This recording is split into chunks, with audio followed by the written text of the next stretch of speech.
Hey YouTube, it's me, it's the man who likes to rant.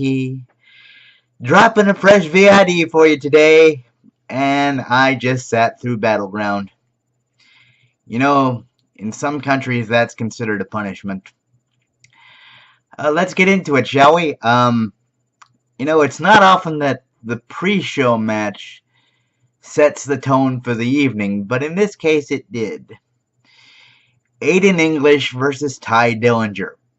I would have gone broke so many times over on this night if I'd actually bet people on the outcomes of these matches. Because I would have bet everything that I have that Ty Dillinger would have beaten Aiden English. But that was a nice surprise in comparison. I am happy to see Aiden get a win, although it feels like a giant apology to Mauro Ranallo, in my opinion. Hey, Mauro, sorry we made fun of you so much for being an emotional guy dealing with depression. To make up for it, we're gonna have the guy who portrayed that get a win, maybe a couple at a pay-per-view tonight. I don't know. It feels kind of schmaltzy, but to be honest, I thought after Simon Gotch left the company that Aiden English was simply going to job out the rest of his contract and then go home. I'm pleased to see that that wasn't the case. The tag title match between the Usos and the New Day was actually fantastic. I might even go so far as to call it match of the night. I seriously hope that they don't have the New Day hold the SmackDown tag titles as long as they did on Raw, because that about drove me batshit insane. Other things that were of question: the U.S. title match between Kevin Owens and not Chris Jericho. I almost said it because I want that rivalry back. Kevin Owens and AJ Styles, a fantastic match, and would have honestly been my contender for match of the night, except, it's hard to get behind a title meaning something when it is hot potato back and forth between two superstars on a consistent basis, even if those superstars are fantastic like Owens and Styles are. You can't begin to build meaning behind a title when a man loses it on his first defense. I'm sorry, it just doesn't work. Now, to be fair, Owens and Styles have fantastic matches that I will pay money to see every time. I just want to see a consistent and conclusive winner, and then have a title that by its own lineage, while in WWE, doesn't have all that much behind it. When you look at the US title as a whole, this title is prestigious and should mean more than it actually does. You could say the same thing for the IC title, but Miz is slowly, ever so slowly, slinking along and beginning to build that title up again. So I'm hoping that between these two, whoever ends up getting it out of this rivalry, and when it's done, can begin to build the US title into something significant for the Blue brand. That would be great. Other things, I enjoy the fashion files. I actually do, and part of me dies inside every time I say I enjoy something with Fandango in it. But I'm curious to see who's actually been trashing the office and who drugged Fandango off. I'm hoping, please let it be Harper and Rowan. I know it's like the umpteenth million reuniting of the Wyatt family, although I doubt they'll call them that. They'll probably just be Harper and Rowan now. But given the complete shitstorm that is tag team wrestling in WWE and SmackDown in particular, by the way, it's not hard for me to believe that you could reunite those two and have them dominate everybody for a good long title reign. Might even be bordering on New Day's record. And as long as it's done in a convincing and quick fashion, I actually wouldn't have a problem with that, because I actually want that accolade off of New Day fairly quickly so they can quit squawking about it. The Punjabi prison match. Oh boy. To be fair, this was the best Punjabi prison match there ever has been. That having been said, it's because both of the men who were in the match this night were significantly more athletic than anyone.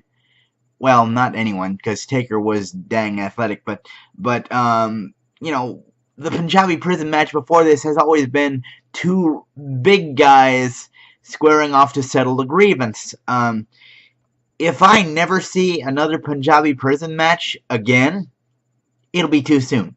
It'll be too soon, and just stick to regular cage matches from now on. That'd be great. The Punjabi prison match can be one of those gimmicks that we tried a few times. It's fallen on its face every time. Let it go. And the cherry on the shit sundae was the return of the Great Khali. Now, that having been said, if you refine him to a role where he is simply Jinder Mahal's enforcer, that to me is good booking and fantastic. I don't want to see Khali wrestle. Khali was a terrible wrestler. And let's not forget, when Jinder Mahal came around the first time, he was initially planned to have the Great Khali turn into an enforcer for him. So I think they're trying that gimmick again with the fresh rebirth of the modern-day Maharaja character. And I think it could work beautifully. Incidentally, I know I'm asking a lot of the internet wrestling community, but could we please stop referring to Jinder Mahal as a joke champion? Because he isn't, guys. I hate to tell you. He's trying the best he can. He's going out there and putting on the best matches that he can. He is an actual heel character who is winning by heel measures, something we haven't seen since the days of JBL and his cabinet all the way back leading up to WrestleMania 21. So to me, this is refreshing to see a heel actually acting and winning matches the way a heel wrestler should. Oh, one final thing. Natalya Neidhart won to become #1 contender to Naomi's SmackDown Women's title. I don't have a problem with that. I don't have a problem with Charlotte actually having to work to achieve a top spot, unlike she actually did on Raw. I don't care how good she is. She was handed that top position, and she milked it for all it's worth. Kudos to her. That's what a Flair does.